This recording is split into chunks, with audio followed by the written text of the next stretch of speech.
Good morning and welcome to BNN 20 News. In today's story, the 1919 World Series was said to be rigged. 8 players of the White Sox were accused to throw the game. The 8 players each took $5,000 each in order to purposely lose the game. Here, I have a few of the said players who purposely lost. Arnold Chuck Gandil, Eddie Crockett, Oscar Happy Felch, Shoeless Joe Jackson, Fred McCullen, Charles Weech Risberg, George Buck Weaver, and Claude Lefty William were a few of the players who purposely lost the 1919 World Series. Coming up next, we have interviews. Who was the most valuable player of the 1919 World Series? Ed Roush, because he was just a true team player, well-rounded, and he was just a natural-born athlete and amazing for the team itself. What was the outcome of this game? The Reds defeated the White Sox. When did the 8 players get caught? September 28, 1920, when 4 of the accused players came forward and confessed their crimes. Where did this scandal take place? The 1919 World Series. How was the graft initiated? Gambler known as Arnold Rothstein came forward with a large amount of money in order for them to throw the game. Why was there a graft? In order for certain individuals who had placed bets on the game to win money. What's the advertisement? Have you ever wanted to play in the World Series? Maybe you can't, but your kid can. Come on down to Lennox's Sports Shop and you get everything you need. Baseball bats, gloves, balls. Don't play baseball, we got basketball, we got football. Just come on down anywhere you can play baseball. And next up, we got 1920s hairstyles.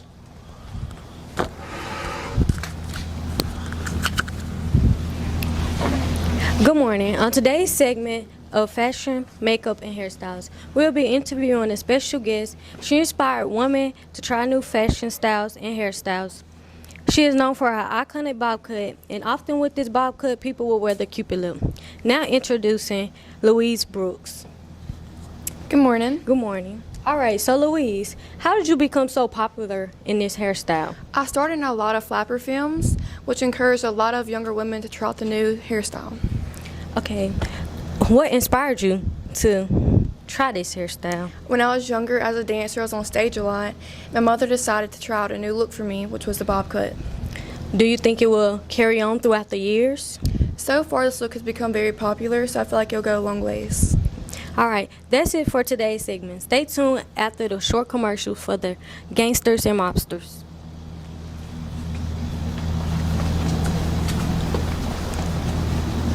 Try our new Maybelline mascara.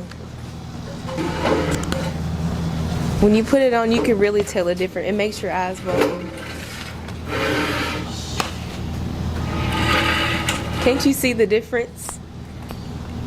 For our deal, if you buy 2 of these, you get 25% off of our new Coco Chanel perfume.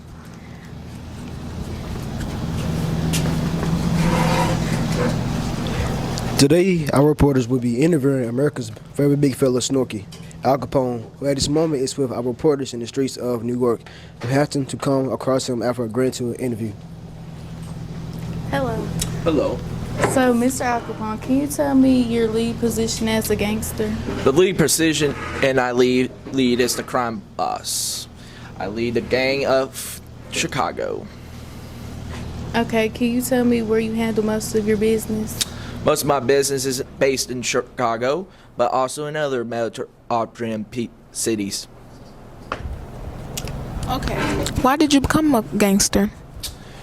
Well, it was more like an invite from my previous master or apprenticeship with Torrio. He invited me, and I gladly accepted the invitation. And now, as you can see, where it might for me. Okay. Now that's it for our segment.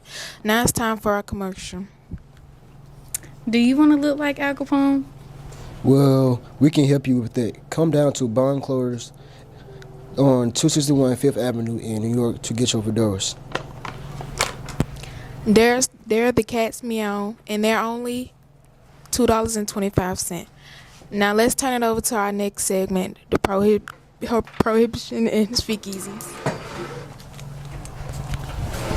Good morning and welcome. On the day of January 16th, 1920, the 18th Amendment was officially passed. The 18th Amendment, more commonly known as the Prohibition Law, states that you can no longer buy or sell alcohol. It's made it extremely difficult for the common person to run a business and drink, something that was very common in the United States. We will be interviewing Texas Gwen from Waco, Texas, a woman business owner and actress. Now for our commercial. Come down to Hans Colliers to the best fashion store for men. Only at 261 Fifth Avenue, New York City, to come and get your finest clothing, or at our fancy canes to hide that liquor that you're not buying for only $5. Texas, what are your thoughts on the prohibition? Well, I mean, I don't know why that they would ban alcohol, but it's working for me. How has this helped your business or hurt it? Well, I do own a business, of course, and this prohibition is allowing me to showcase my business and dance at it. And it's keeping all these people that are going into bars, well, since they don't have them anymore, they can come to me now. What makes your business stand out against the rest? Well, first of all, they're coming straight to me now because we offer a unique experience for people, and we offer alternatives to alcoholic beverages. What kind of alternatives? Well, we have the classic Coca-Cola everyone likes. We have water, and we have sweeter beverages that are sure to give you a little kick in your day. So through this interview, you've said that you are for the prohibition. Are you really all for it? Well, I guess you could say I am. Well, as long as it's keeping my business afloat. And I mean, I guess you could say that alcohol is bad for you. I mean, it must be so bad for your heart. That's all for today, folks. Now we turn this over to entertainment and dance.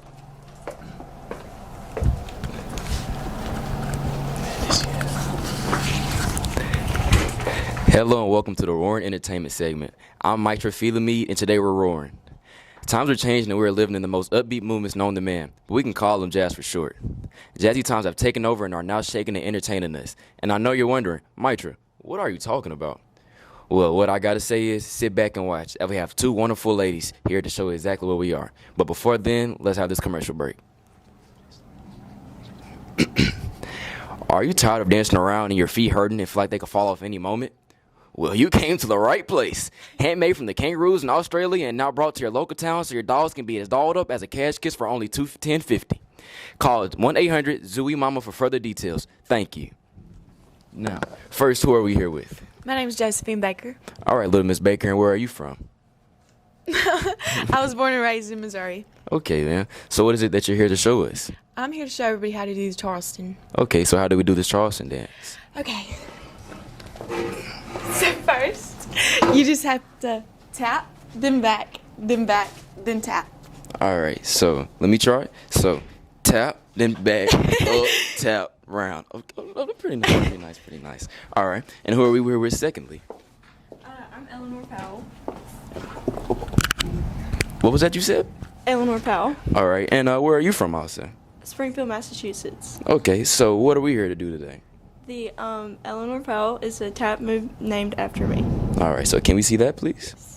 Let's see.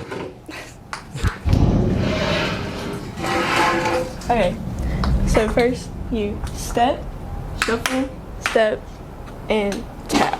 And then speed up, you go step, shuffle, step, tap. Okay, so step, shuffle, step, slow it down. Okay, step, shuffle, round, about. Pretty nice. Thank you so much. Well, that'll end it for us today, folks, and then we'll pass it on to our next segment, the stock market crash. Heidi-ho. Well, today on Channel 9 News, we're going to be talking about the stock market crash. The stock market crash is a recent event that has completely left the United States in shambles, losing us billions of dollars. President Hoover is having his people turned against him. Union is falling apart. But there is some bright spots. We have, some stockholders like Joseph Kennedy, who believed in Wall Street and sold his stocks before. And we also have Walter Chrysler, another profiter. But we'll get into the interviews later after this short commercial break.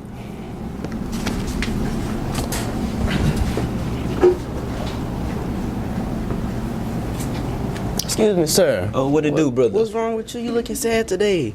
Man, tired, man. My feet hurting, man. You know, the stock market crash. I'm losing my money. You working somewhere? You going somewhere? Yeah, I'm walking to my job right now. So, but, you know. You need a car, it sound like. Yeah, I need a car bad. I'm guessing they took your car because, you know, times gotten hard, stock crash and things of that. Yeah, times getting real hard. They had repoed my so car. So it sound like you need a car. Real bad, sir. Well, we have cars here at Chrysler for $670, and if you come down today, you can come and get your very own now.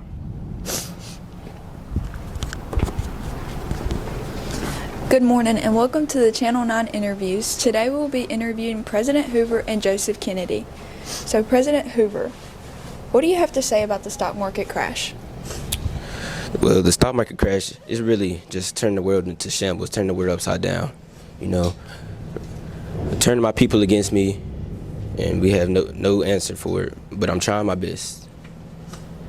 How would you describe your economic approach during the crash? During the crash, I try to take a more hands-off approach, but I am trying my hardest. I'm setting up programs, different groups to help improve the stock market crash. Okay, next up we have Joseph Kennedy. What made you sell all of your stocks? Well, I was thinking about it. I had already been considering it. And one day I was getting my shoes clean, and my shoe shiner boy, we was talking about it, and he was telling me how he felt about it. And, you know, that kind of just pushed me over the edge, and that made me decide on selling my stocks. And, you know, I just kind of did it. Do you plan on making any investments in anything since the stock market crash? Yes, I've been getting into real estate, and I think that's something that I'm really interested in, and I kind of want to get into that. So I think I'll do real estate. Thank you. Well, folks, I know y'all tired of hearing us talk, but that's it for today on Channel 9 News. Thank you. Good morning. I'm Eli, and welcome to our fabulous news station. Today, we have a jaw-dropping story. We have news that the 1919 World Series has been a sham. No one could have suspected this. The White Sox have been suspected of rigging the 1919 World Series with professional gamblers. We have caught one of them, and he's here for an interview. On to Aiden. Thank you, Eli. And today we're here with one of the infamous Black Sox named Eddie Seacott, who was actually a pitcher for the White Sox in the 1919 World Series and allegedly was bribed to throw the game against the Cincinnati Reds. So, Eddie, why'd you do it? Well, if I'm being honest, Aiden, here in the MLB, we aren't paid much here. So some of us was offered the opportunity to throw the series for a little bit of extra cash, so we did it. So, Eddie, what consequences followed this decision? We were permanently banned from the MLB. Wow. Well, folks, I hope the clarification that you've needed, and that's all the time we have for today, so we'll be back after a short commercial break. Are you tired of missing all of your catches? Do you want a durable and reliable glove? We have you here. This is our new patent, new technology Black Betsy glove. It'll have you catching just like Joe Jackson. And for our next segment, we're going over to hairstyles, fashion, and makeup.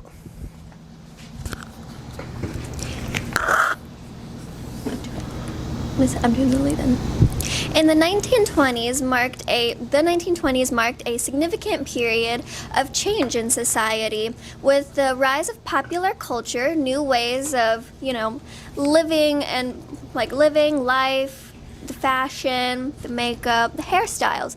This decade also saw the emergence of popular brands that still exist.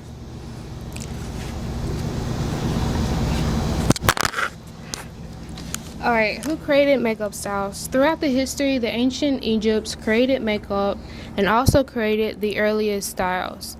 They developed techniques and products for both aesthetic and enhancement to protect against the harsh desert sun. Were the most popular makeup brands in 1920s, with several makeup brands gained popularity in shaping beauty standards.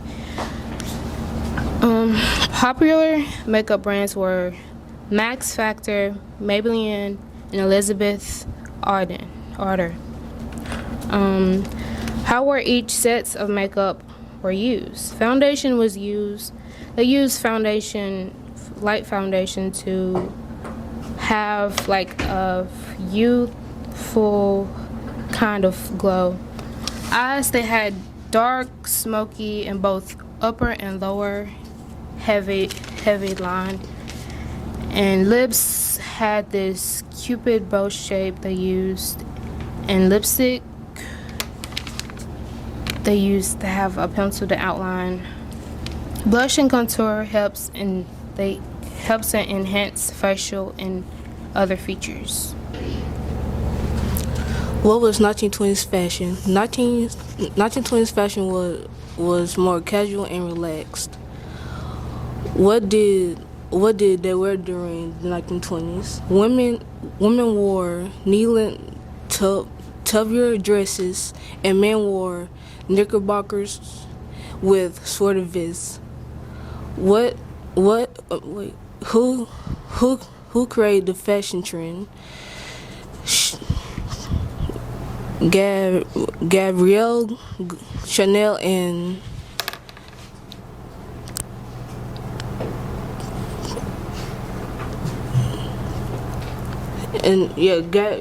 Chanel. What fashion styles was most popular? Gucci and Chanel were most popular. How did they become popular? Well, people started buying luxury items because celebrities were wearing them and stuff. Were wearing them.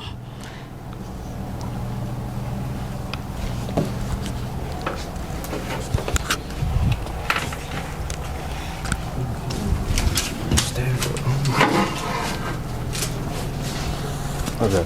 Hello, I'm Frank Capone, and today we'll be selling suits and ties. So here I have a white suit that you can purchase for $25, and here I have a tie that you can purchase for $2. So come visit us on FW Woodworth 233 Broadway, New York, New York. While our country is facing prohibition, many gangs are trying to take over the organized crime business. On February 14th, 1929, the 7 members of the Irish Northsiders were lined up and shot in a garage on North Clark Street. The killers have not yet been identified. However, Al Capone and his gang, Chicago Outfit, are the main suspects. Today, we're your hosts, Walter Jacobson and Julie Martin, and we'll be getting more information from Al Capone himself. How you doing? Mr. Capone, what do you do for a living? I'm a leader of the Chicago Outfit gang. How do you feel about being suspected in the St. Valentine's Day massacre? I think it was very focused on me because I'm the leader, you feel me? Were you behind planning the massacre? Yes, I organized the massacre, I organized the massacre against the Irish Northsiders. Did you kill the 7 men? If not, who did? Personally, I don't know, but I sent my goons out to go do that for me. That's all we have for today. Now on to Prohibition and Speakeasies. Hello, I'm Lillian Conley, and today we are going to cover the topic about speakeasies, which are also called blind pigs and gin joints. They were often set up by gang members such as the famous Al Capone, and the venues range from jazz clubs with dance floors to back rooms and dark basements, and a new prohibition venue called the House Party. Corruption became pervasive during Prohibition, mostly because speakeasy owners tend to bribe police officers and government officials to not do the raids. They also had safety precautions that were also created by including some speakeasies developed systems to destroy evidence. Crime in America increased mostly because of bootlegging. And Al Capone, the leader of the Chicago Outfit, made an estimated $60 million off of selling liquor and beer to thousands of speakeasies owners that he controlled. So today we're here with. My name is Al Capone. Where do you stay? I normally stay in Brooklyn and Chicago. How do you feel about speakeasies? I think they are definitely needed to help people decompress and relieve stress. And how do you think speakeasies can be changed? I think they can be changed by letting people in there more often, and alcohol should not be illegal overall. How do you think prohibition can change America? It can definitely make America worse if they're not careful, because people need alcohol to be able to decompress and relieve stress on a daily basis. So last, in your opinion, is prohibition pushing America forwards or backwards? Prohibition is definitely pushing America backwards because it's only making people drink in secret and not actually drink any less. Well, that's it for today about speakeasies and prohibition. Alcohol is the devil. You should not drink. If you do, it will take your kids, your children, and your life. You should not allow drinking in your home. Destroy drinking. It is the devil. Thank you.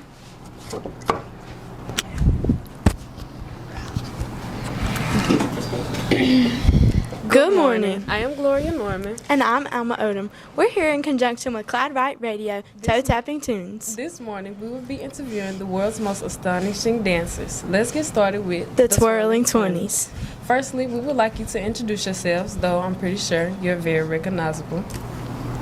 My name is Josephine Baker, and I began dancing because my father abandoned us to help support my family. But I've started dancing when I was 16 years old. Hey, I'm Josephine. Hey, I am Barrett Nicholas with the Twirl.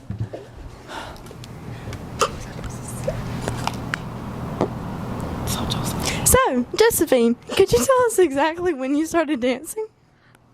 I began dancing to help support my family, but I began to start embracing my dancing when I was 16 years old. Mr. Fair, what about you? I began dancing because my brother's love of art. We started dancing by our parents playing music while we were in the front room, and they very much encouraged us onto dancing. So, yeah. So, Mr. Fair, how has dancing affected your life as a whole?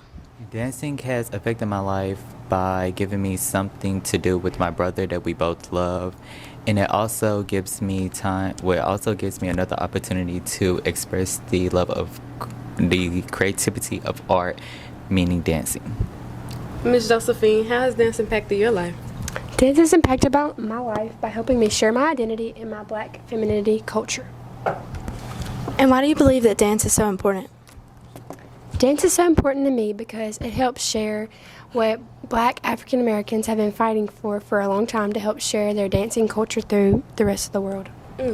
Mr. Nicholas, could you tell us why dance is important to you? Dancing is important to me because it gives me something to do with my family, and it also brings back the good memories of dancing in the front room. So, could y'all let us know about y'all's relationship outside of dance? Oh, we're not together at all. Oh, well, could y'all show us a little bit of a snippet of what y'all been working on?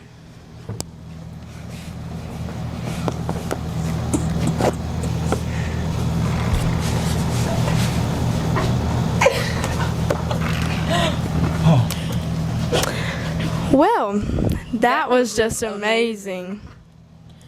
Ladies and gents, that's all for today for entertainment.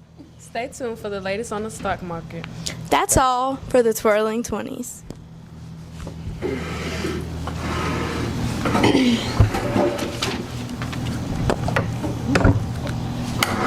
Have you ever experienced love through a triangle? With love for things that you want to do.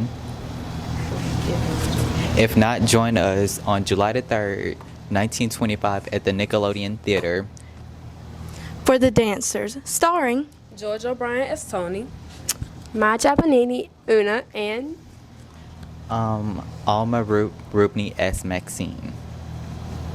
This play turned motion picture is the bee's knees. Following a dramatic love triangle and very intense scenes you wouldn't want to miss. Don't wait. Don't wait. Buy your tickets now for 45 cents.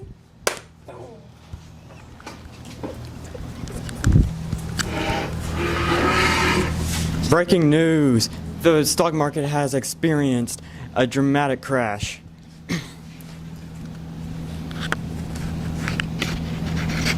Investors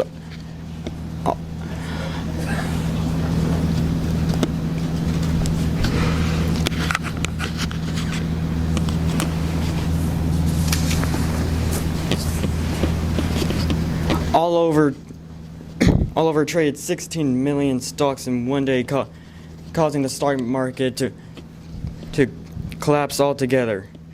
On Tuesday, men and women have lost their life savings due to an unbelievable price increase.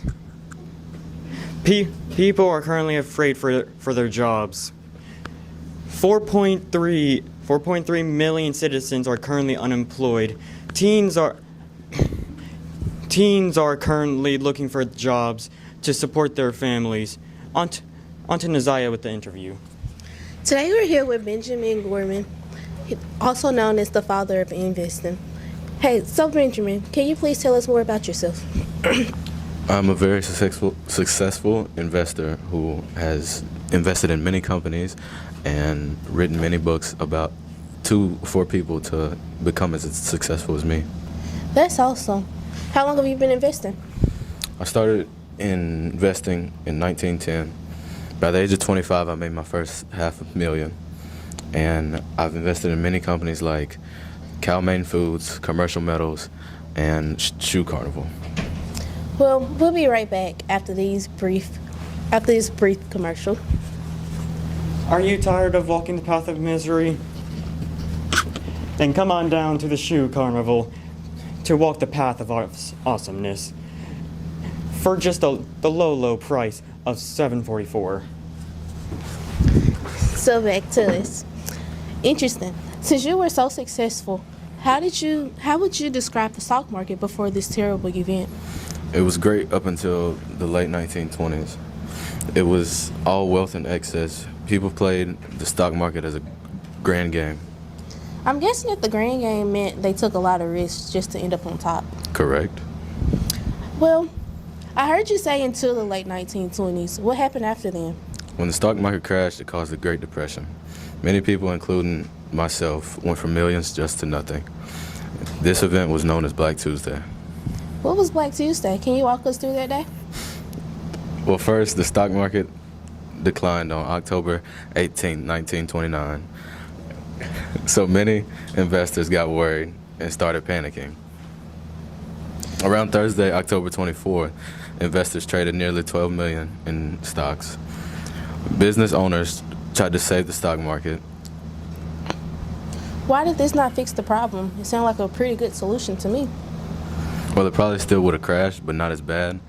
But investors in 1929 all rushed to the banks to trade in stocks, over 16 million, which all combined and caused the stock market to crash. Well, thank you for joining us today. Back to Hunter. Thank you, Naziah, and that is all, folks. Thank you so much for joining us on this news report. I hope you all stay safe out there. Good afternoon, ladies and gentlemen. You are tuned into the Gatsby's Finest. Today's leading story, the World Series. After the Cincinnati Reds beat the Chicago White Sox, there was speculation of rigging between local mobsters and some of the players. This included... Good afternoon, ladies and gentlemen. You are tuned into the Gatsby's Finest. Today's leading story, the World Series. After the Cincinnati Reds beat the Chicago White Sox, there was speculation of rigging between local mobsters and some of the players on the team. This included... today with us, we have outfielder for the Chicago White Sox, Mr. Joe Jackson, and our very own Kirby Stewart. Today I'm here with Mr. Joe Jackson himself. Joe Jackson, along with seven of his other teammates, were accused of taking money from famous gang leaders on a bet to purposely lose and take on that money. Is that true, Mr. Joe Jackson? Of course not. All my team wanted to do was win. And that's okay, Mr. Joe Jackson. Mr. Arnold R., the man accused for helping y'all take on this bet and take on this money, was a powerhouse. He was a gang leader.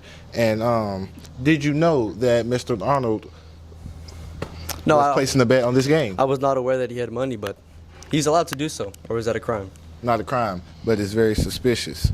Well, that's all we have for right now. Thank you, and thank you for your time. We'll be right back after a short intermission. Are you a baseball fan or a player looking to improve your swing? Well, look no further than the Louisville Slugger. This thing right here is known for its sleek look and its very well constructed, piece of machinery. Whether you're beginner or pro, swinging a Louisville Slugger will bring out the Babe Ruth in you. So step up to the plate with confidence. Well, if you want to be a champ and not a loser like your dad says you are, shop and get this Louisville Slugger for the cheap ass $3. And now passing it on to Ana Peralta with Beauty, Hair, and Makeup. Thanks for that report, Daniel. Now shifting our attention to hairstyles, makeup, and fashion.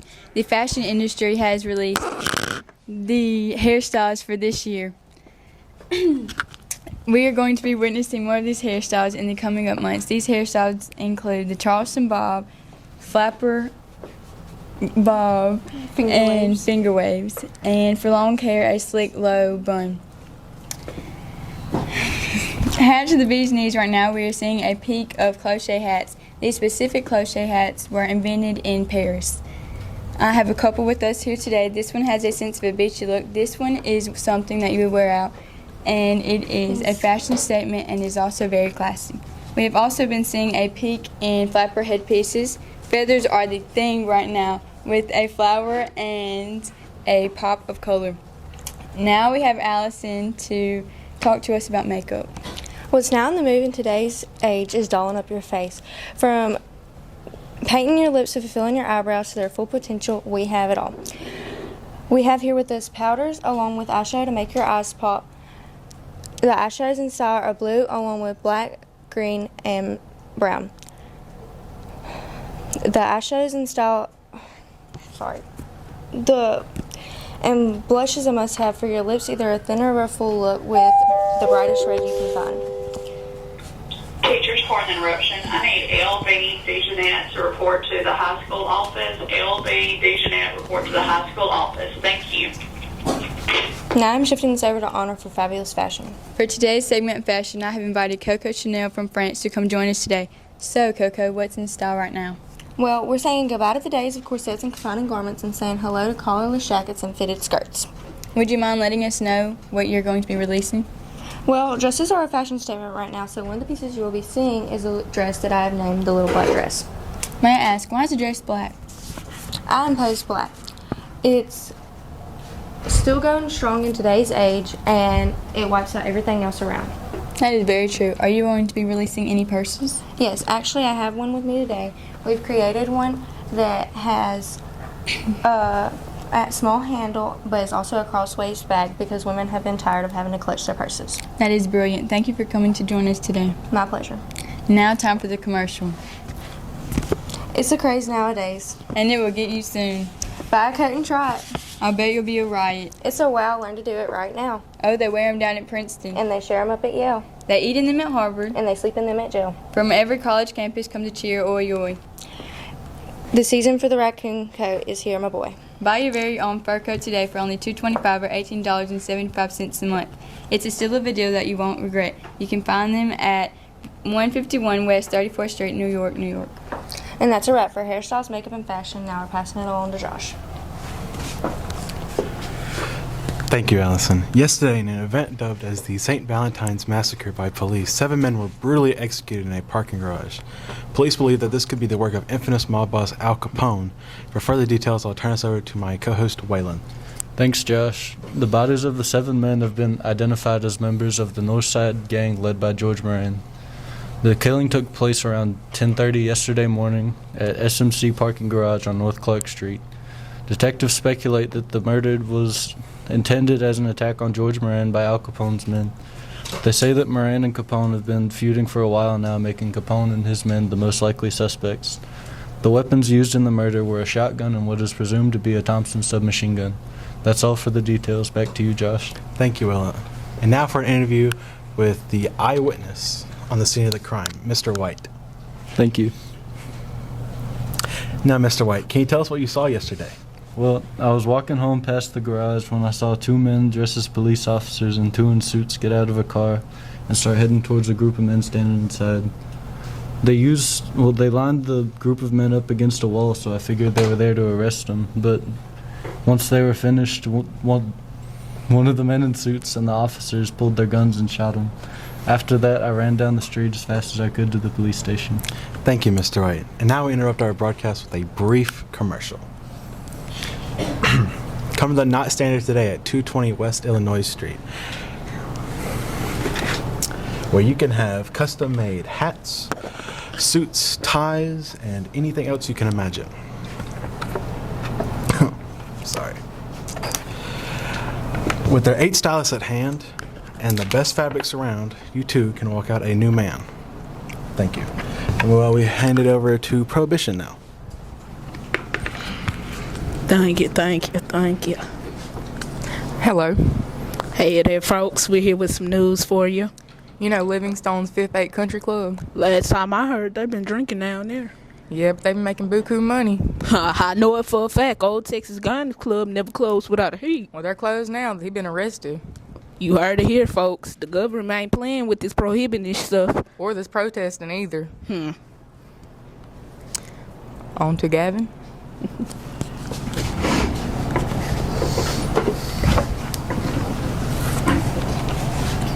Thank y'all. I have Miss Olivia here for an interview. Hello. Who do you know facing alcoholism? My poor old uncle. He's drinking every night. What are the long-lasting effects of drinking? Well, as of a couple months ago, he's been diagnosed with liver failure. He's been stuck in the bed, but he still can't get off that bottle.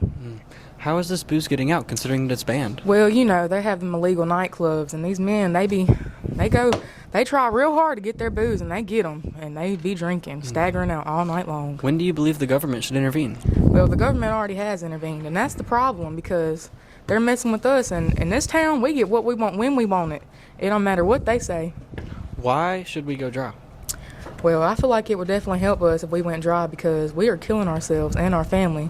And this drinking ain't doing us no good. It's hurting us, and it's killing our livers, and it's putting fatty asses in them, and we're dying. How has the new 18th Amendment affected the town? Well, they abolished our drinking, but we still drink. So now we just got protests and everything else going on. But, you know, we be partying. Thank you, Miss Olivia. You're Prohibitionists welcome. are here today to tell you that liquor hurts your liver.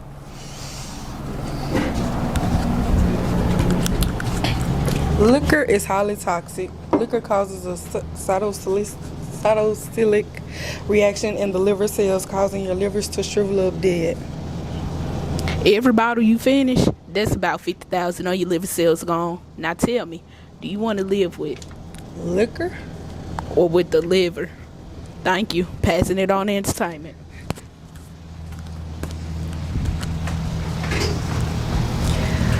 Thank you, Kanaya. Welcome to the top entertainment and dances of today. Today we'll be looking into the famous jazz tap dancer, Miss Cora Red. Miss Cora Red is a well-known singer and dancer. She has been in several Broadway plays and shows. From a young age, she had a driven passion for dance. Now, after this break, we'll talk to Cora Red herself. Run, run, run, or should I say tap, tap, tap to our limited time deal. Dancing Data has had our Genzea tap shoes, only $2.98 a pair. That's basically $1.49 a shoe. If that didn't persuade you, I know what will. If you buy our Genzea tap shoes, you will get our Genzea jazz shoes for free. Get your shoes now so you can tap like me, Miss Cora Red. Now, back to our scheduled program. Take it away, Gracie. Thank you, Zoe. Within these recent years, tap dancing has become a booming source of entertainment for across the nation. Today, we're here with the famous singer and tap dancer, Cora Red. Welcome, Cora. Thank you for having me, sweet girl. I'm very excited to be here. So, Cora, tell us about yourself. Well, I was born in the state of Lewisville, Florida, and I was born on August 4th, 1908. And ever since I was little, I just knew that I was born for greatness and that I wanted to be an entertainer. Very interesting. So, how does it feel to be a rising star? It can be overwhelming in this time of day, and being a woman isn't so easy, but when I put on my tapping shoes and I start tapping, it all goes away. Lastly, tell us about your greatest accomplishment.